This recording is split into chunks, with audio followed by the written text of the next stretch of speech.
ಜಮೀರ್ ಅಹಮದ್ ಖಾನ್ ಅವರು ಅವರದ್ದಂತೂ ಸಾಧ್ಯನೇ ಇಲ್ಲ ಅಂತ ಹೇಳಿದ್ವಿ ಸರ್ ನಾವೆಲ್ಲ. ಜಮೀರ್ ಅವ್ರನ್ನ ಮತ್ತೆ ಮಂತ್ರಿಯಾಗಿ ತಗೊಳ್ಳೋದು ಅಸಾಧ್ಯ ಅನ್ನೋ ಮಾತನ್ನು ನಾವು ಹೇಳ್ತಾ ಇದ್ವಿ. ನಮ್ಮೆಲ್ಲ ನಿರೀಕ್ಷೆಗಳನ್ನ ಹುಸಿ ಮಾಡಿ ಜಮೀರ್ ಅಹಮದ್ ಅವರು DK ಸಂಪುಟ ಸೇರುವಲ್ಲಿ ಸಕ್ಸಸ್ ಆಗಿದ್ದಾರೆ. ಒಂದು ಆಡಿಯೋ ಸ್ಫೋಟ ಆಗೋಯ್ತು, ಎರಡನೇದು ಇನ್ನೊಂದು ವಿಡಿಯೋ ಸ್ಫೋಟ ಮಾಡ್ತೀವಿ ಅಂತ ಹೇಳೋಕೆ ಶುರು ಮಾಡಿದ್ರು. ಆಮೇಲೆ ಬೇರೆ ಬೇರೆ ಇಶ್ಯೂಸ್ಗಳನ್ನ ತಂದರು. ರಿಜ್ವಾನ್ ಅರ್ಷದ್, ಸಲೀಂ ಅಹಮದ್ ಹೋಗಿ ಡೆಲ್ಲಿನಲ್ಲೇ ದೂರು ಕೊಟ್ಟರು. ಏನೆಲ್ಲ ಆದ್ರೂ ಅವ್ರ ಹಣೆಯಲ್ಲಿ ಬರ್ದಿತ್ತು ಅಂತ ಕಾಣುತ್ತೆ ಸರ್. ಆಮೇಲೆ ಸಿದ್ದರಾಮಯ್ಯ ರೆಬೆಲ್ ಆಗೋಟೋದ್ರು, ನನ್ನ ವಿರುದ್ಧ ಕೆಲಸ ಮಾಡ್ಬೋದೇಂದ್ರೆ ಅವನು ಅಂತ ಓಪನ್ ಆಗಿ ಹೇಳಿದ್ರು. ಹಾಗಾಗಿ ಇವ್ರನ್ನ ದೇವರು ಬಂದರೂ ಕೂಡ ಕಾಪಾಡಕ್ಕೆ ಸಾಧ್ಯ ಇಲ್ಲ ಯಾರೋ ನಮ್ಮ ಜಮೀರ್ ಅಹಮದ್ ಖಾನ್ ಅವ್ರನ್ನ ಅಂತ ಮಾತಾಡ್ತಾ ಇದ್ವಿ ನಾವೆಲ್ಲರೂ. ಹಾಗೆ ಇವರು ಏನೋ DK ಅವ್ರನ್ನ ಒಂದೊಂದು ಮಾತಾ ಬೈದಿರೋದವರು. ಅಲ್ಲ, ಅಲ್ಲಿ ಒಂದೇನಾಗಿದೆ ಅಂದರೆ ಜಮೀರ್ ಅಹಮದ್ ನಾನು ಕೇಳಿದಾಗೆ ಈ ಕೇರಳದ ಎಲ್ಲ ಮುಲ್ಲಾಗಳು ಹೋಗಿ ಅಲ್ಲಿ ಪ್ರಿಯಾಂಕಾ ವಾಡ್ರಾ ಅವ್ರ ಮನೆಯಲ್ಲಿ ಕೂತ್ಕೊಂಡ್ರಂತೆ, ಲಾಬಿ ಮಾಡಿದ್ರು. ಕೊಡಲೇಬೇಕು ಏನಾದರೂ. ವೇಣುಗೋಪಾಲ್ ದೊಡ್ಡ ಮಟ್ಟದಲ್ಲಿ ಲಾಬಿ ಮಾಡಿ, ವೇಣುಗೋಪಾಲ್ ಅವರು ಕೇರಳದವರೇ ಅವರು. ಹೀಗಾಗಿ ಅಲ್ಲಿ ಅವರು ಎಲ್ಲ ಮೈನಾರಿಟಿನ ಏನಪ್ಪ ಅಂತಾರಪ್ಪ ಅಂದ್ರೆ ಪ್ಲೀಸ್ ಮಾಡಬೇಕಾದಂಥ ಅನಿವಾರ್ಯತೆ ಇತ್ತು. ಆಮೇಲೆ ಇವರು ಒಂದು ಏನೋ ಹೇಳಿ ಕಳಿಸಿದ್ರು, ಸುಮ್ಮನೆ ಏನಾದರೂ ತಪ್ಪಾಗಿದ್ದರೆ ಕ್ಷಮೆ ಕೇಳ್ರಿ ಅಂತೇಳಿ. ಅದಕ್ಕೆ ಪಬ್ಲಿಕ್ಕಾಗಿ ಅವ್ರು ಏನಪ್ಪ ಅಂದ್ರೆ ಕ್ಷಮೆಯನ್ನು ಕೋರಿಬಿಟ್ರು ಜಮೀರ್ ಅಹಮದ್ ಅವರು, ನಾನು ಕ್ಷಮೆ ಕೇಳ್ತೀನಿ ಅಂಥೇಳಿ. ಏನೋ ಒಂದು ಪ್ಯಾಚಪ್ ಮಾಡಿಬಿಟ್ಟು ಅಲ್ಲಿ ಕೇರಳದ ಒಂದು ಮುಲ್ಲಾಗಳ ಒಂದು ಪುಣ್ಯದಿಂದಾಗಿ ಜಮೀರ್ ಅಹಮದ್ ಅವರು ಮತ್ತೆ ಸಂಪುಟ ಕೇರಳದಲ್ಲಿ ಅಷ್ಟೇ ಅಂತ ಅನಿಸ್ತಾ ಇಲ್ಲ ನನಗೆ ಸರ್. ಸಿದ್ದರಾಮಯ್ಯನವ್ರ ವಿರೋಧ ಕಟ್ಕೊಂಡು DK ಶಿವಕುಮಾರ್ ಯಾರು ಕೊಟ್ಟರು ಪರವಾಗಿಲ್ಲ, ಇವನಿಗೊತ್ತು ಕೊಡಬಾರ್ದು ಅಂತ ತೀರ್ಮಾನದಲ್ಲಿದ್ದರು.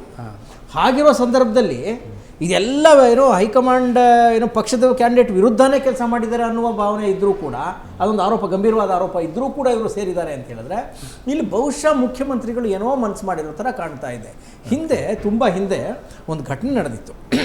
ಸಿದ್ದರಾಮಯ್ಯನವ್ರ ಹತ್ರ ತುಂಬ ವರ್ಷದಿಂದ ಒಬ್ಬ ಸೀನಿಯರ್ ಆಫೀಸರ್ ಇದ್ದರು, IAS ಆಫೀಸರ್ ಇದ್ದರು. ಸಿದ್ದರಾಮಯ್ಯನವರ ಬಲಗೈ ಆಗಿದ್ದರು, ಭಾಳ ನಂಬ್ಕೊಂಡ್ಬಿಟ್ಟಿದ್ರು ಸಿದ್ದರಾಮಯ್ಯನವ್ರನ್ನ. ಅವರು ಕೊನೆಯ ಕ್ಷಣದಲ್ಲಿ ಅವ್ರು ರಿಟೈರ್ಡ್ ಆದ್ರೂ ಅತ್ಯಂತ ಸುಭೀಕ್ಷವಾದ ಒಂದು ಪೋಸ್ಟನ್ನು ಕೊಟ್ಟು ಇಟ್ಕೊಂಡಿದ್ರು ಅವ್ರನ್ನ, IAS ಆಫೀಸರ್ಸ್ನ. ಆ IAS ಆಫೀಸರ್ನ ಏನೋ ಒಂದು ಸಂದರ್ಭದಲ್ಲಿ ನಿರ್ದಾಕ್ಷಿಣ್ಯವಾಗಿ ಸಿದ್ದರಾಮಯ್ಯನವ್ರು ತೆಗೆದುಹಾಕ್ಬಿಡ್ತಾರೆ. ತೆಗೆದುಹಾಕಿದ ತಕ್ಷಣ ಅವ್ರು ಆಯಿತು ಬಿಡಿ, ಇನ್ನೇನು ರಿಟೈರ್ಮೆಂಟ್ ಆಗಿತ್ತು, ಒಳ್ಳೆ ಅವಕಾಶ ಸಿಕ್ಕಿತ್ತು, ತೆಗೆದಿದ್ದೀರಿ ಹೋಗಿ ಅಂತ ಮನೇಲಿದ್ದವ್ರನ್ನ ಮುಖ್ಯಮಂತ್ರಿಗಳು DK ಶಿವಕುಮಾರ್ ಅವರು ಕರ್ಕೊಂಬಂದು ತಮ್ಮ ಇಲಾಖೆಯಲ್ಲಿ ಇಟ್ಕೊಂಡು, ಆಗ ಅವರು DCM, ತಮ್ಮ ಇಲಾಖೆಯಲ್ಲಿ ಇಟ್ಕೊಂಡು ಅತ್ಯಂತ ಮಹತ್ವದ ಹುದ್ದೆನ ಅವ್ರು ದಯಪಾಲಿಸ್ತಾರೆ. ಇದಕ್ಕಿಂತ ದೊಡ್ಡ ಹುದ್ದೆನ ದಯಪಾಲಿಸ್ತಾರೆ. ಅಂದರೆ ಶತ್ರುವಿನ ಶತ್ರು ಮಿತ್ರ ಅಂತ. ಸಿದ್ದರಾಮಯ್ಯನವರ ಇಂಚಿಂಚು ಮಾಹಿತಿ, ಅವರ ರಹಸ್ಯಗಳೆಲ್ಲ ಗೊತ್ತಿರುವ ಗೊತ್ತಿದ್ದ ಏಕೈಕ ಆಫೀಸರ್ ಅವರು. ಆ ಆಫೀಸರ್ನ ಕರ್ಕೊಂಬಂದು ತಮ್ಮ ಬಲಗೈಯಾಗಿ ಇಟ್ಕೋತಾರೆ ಯಾರು, DK ಶಿವಕುಮಾರ್ ಅವರು.